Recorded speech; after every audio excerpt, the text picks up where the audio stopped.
This is the Steam Deck OLED, and in today's video I wanted to compare it to most of the competition out there on the market. Is it still worth it? Is it for you? And just for those that maybe are not sure if this is the best console for them, well, today I'm gonna go over other handhelds and PC handhelds so that you can see how the Steam Deck OLED compares to the other handhelds out there on the market. And is it the one for you? I'm gonna compare it to the Nintendo Switch OLED, the Nintendo Switch 2, and for those that are more into PC gaming, well, the Asus ROG Ally. So we have two Nintendo Switches, one from other generation and one from newer one. We have a handheld PC based on Windows, and then we have the Steam Deck on the Steam OS. So how do those three compare? I know there's many more different PC handhelds, but I feel like most of them are gonna perform pretty similarly with some differences, but the whole general idea is gonna be the same. So if one of them works for you, then it's just the case of choosing the one that works the best for you because of the size of the battery, but other than that, they're gonna perform kind of similarly. So let's go over how does the Steam Deck OLED compare to the competition in 2025. First off, let's compare this screen because the Steam Deck OLED has an incredible screen. An 800p display, it is an OLED display, it can go up to 90 Hz. I feel like for a handheld, this is more than enough. I mean, how often do you play games that are over 60 frames per second or even hitting the 60 frames per second mark on a handheld? It is a beautiful screen, I really love how it looks, the OLED is really nice. And to be honest, on a handheld, even 800p looks pretty sharp. And even thanks to this, the games don't have to run as hard to really work on it as if they were in full HD.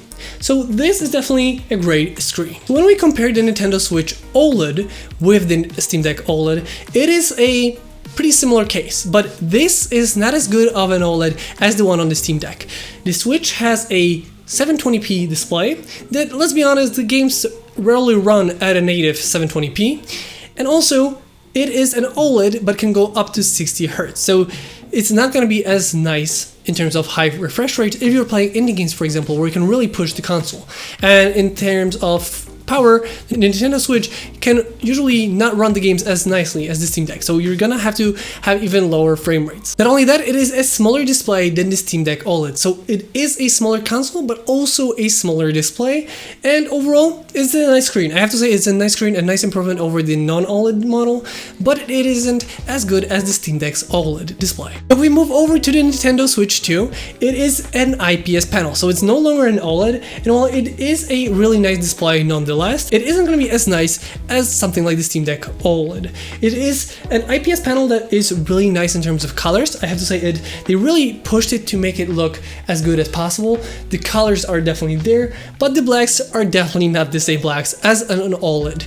It is on a bigger side, it is closer to what the Steam Deck OLED has to offer, and it is in the traditional 16:9 aspect ratio rather than Steam Deck OLED's more boxy design. But other than that, it is a display that is actually full HD, and the Nintendo Switch 2 actually can run games at full HD. So it is definitely better than the Steam Deck OLED in terms of sharpness, and because this Switch 2 has games that are optimized for it, the games so far run nicely in the full HD if the game supports it, for example Mario Kart World or Zelda Tears of the Kingdom. But other than that, I would say it's a nicer screen in terms of sharpness, and the colors are definitely really close to the OLED, even though it's not the same thing, especially in the blacks. The blacks are gonna be the ones that you're gonna see the most, and yes, overall, it's a beautiful screen, really sharp, really good looking, and it can go up to 120 Hz. So if a game supports it, then the screen can go actually higher than the Steam Deck OLED. But let's be honest, once again, many of the games are gonna run at 60 frames per second, so at that case,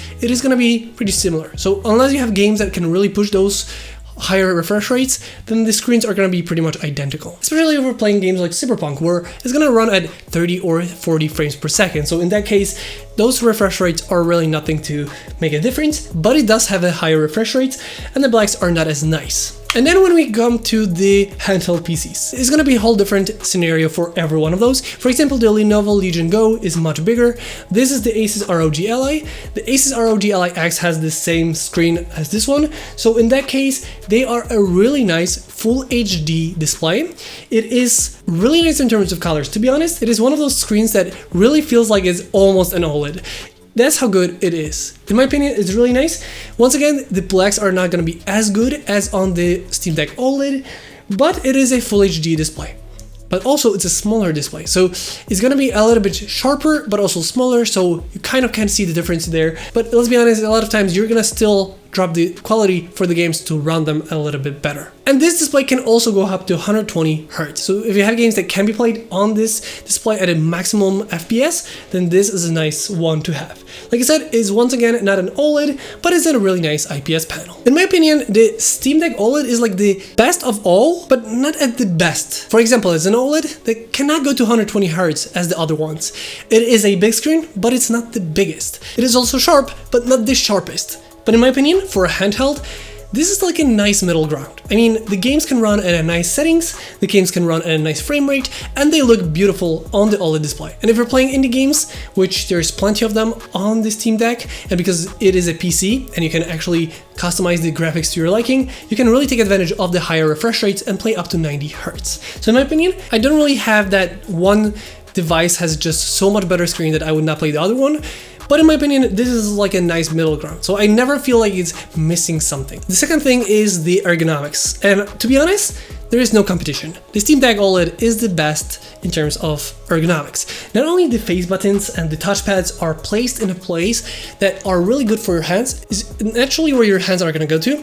I know it seems a little bit funny to have everything on the top, but if you are holding a Steam Deck like this, you're probably holding it where your fingers are naturally gonna go really high because it's a handheld. Like I said, it is the best in terms of ergonomics. It's a little bit curvy on the sides where your palms hit, everything is on the top where your fingers are, and on the back we have this really nice grip, so you have really good grip of it. And after playing the other handheld consoles and PCs, coming back to the Steam Deck OLED is always like this most comfortable feeling ever. It just feels so good at hand, just so nicely, like even the weight is so good that even the back buttons are on the great place where your fingers are.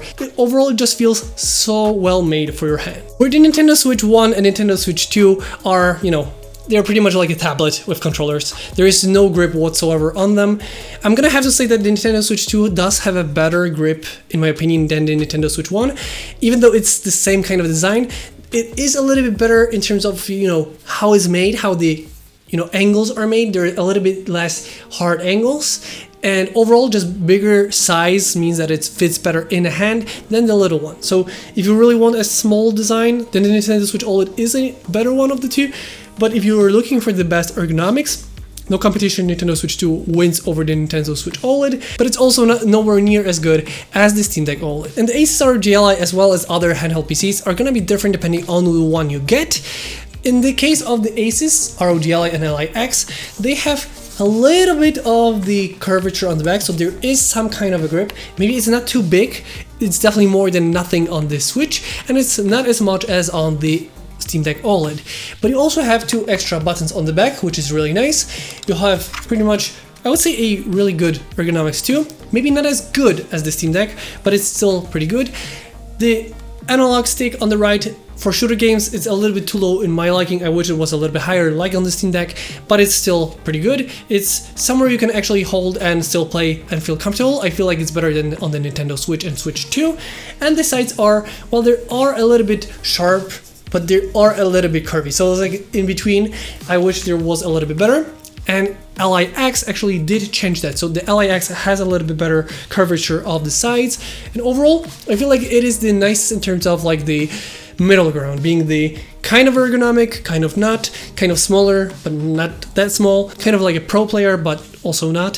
So it's like a really nice middle ground between getting a little bit of extra ergonomic, but not the full package. So in this case, the ergonomics go straight to the Steam Deck OLED. It is the most ergonomic, it's just most comfortable to use out of all the handhelds that I've tried. You also have many different handheld PCs, like the Lenovo Legion Go, and that is going to be much bigger. So it's going to be a lot heavier, but it's going to be a little bit more ergonomic than something like the Asus ROG Ally. And then we come to games and power, because I have to actually connect those two, because there's a lot of things that are connected here, because they are a little bit different, each of them, different libraries.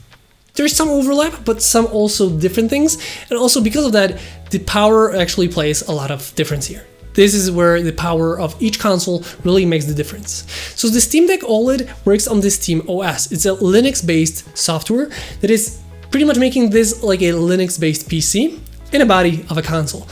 And it is stronger than something like the Nintendo Switch OLED, so the first generation of Nintendo Switch.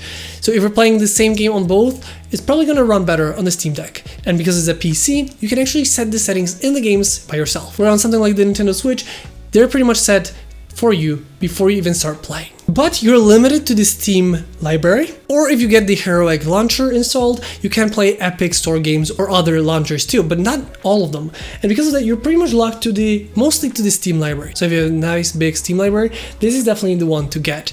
But if you're not, then in case like for me, I had to build it up.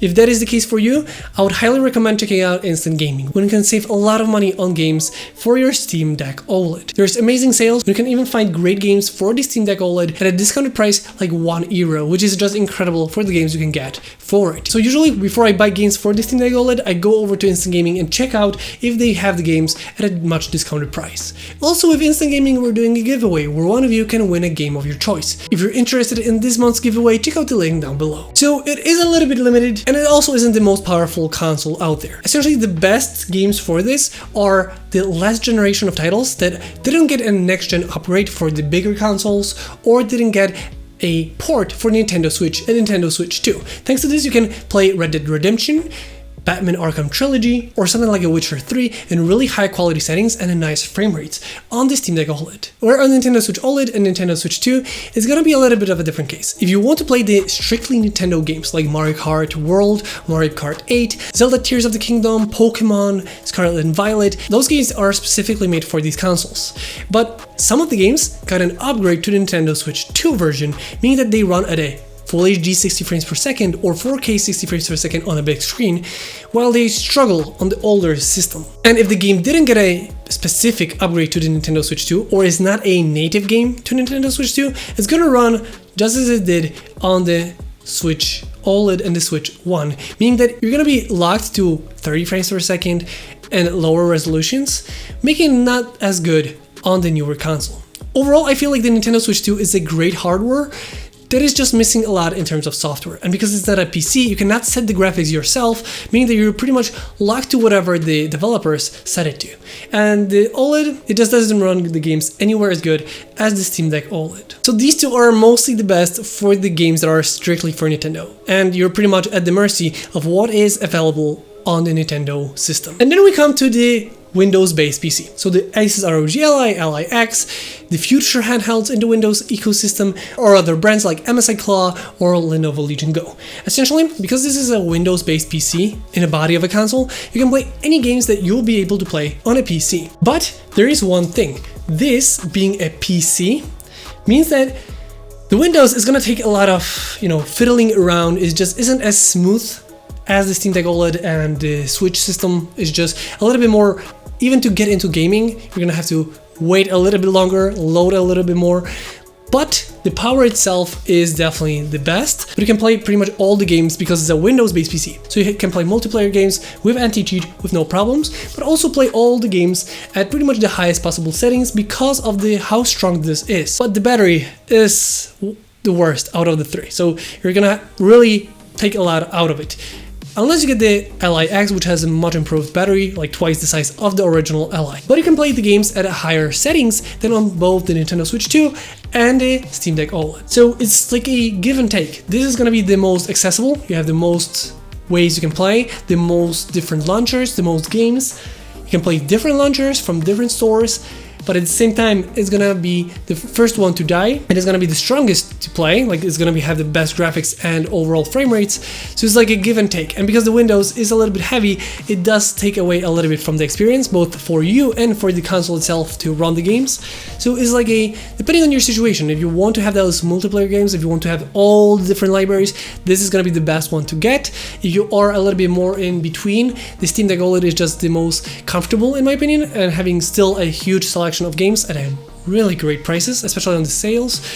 and the Nintendo Switch 2 is really going to be locked to its ecosystem, which makes the Steam Deck OLED and the Steam Deck in general just the most balanced out of all the handhelds. I feel like it is the best for someone that wants to play those AAA games like Batman Arkham Trilogy that are a little bit older at this point, a couple of years old, that run great on it. You have a backlog of games and you want to have those cheaper games from sales. Also, it runs great for indie games or smaller games, but I will have to say that I feel like it's starting to be evident that it would be nice to have a stronger Steam Deck OLED, something that would be a little bit stronger to push the more modern game. Because if they actually made the same exact console with stronger processing power, then it's going to be an incredible device. In my opinion, it's still the one to get, unless you really want the Nintendo games or you have some games that just work on Windows and don't work on Steam OS. But other than that, for a handheld, I feel like this is still the one to beat. This is still the best one, in my opinion, in pretty much all the different departments. So let me know in the comment section down below, what do you think about the Steam Deck OLED versus the competition in 2025? I would like to hear what you guys think about it. With that being said, I hope you guys enjoyed this video. If you did, don't forget to like, comment, and subscribe. I hope you guys enjoyed this video once again, and I'll see you next time.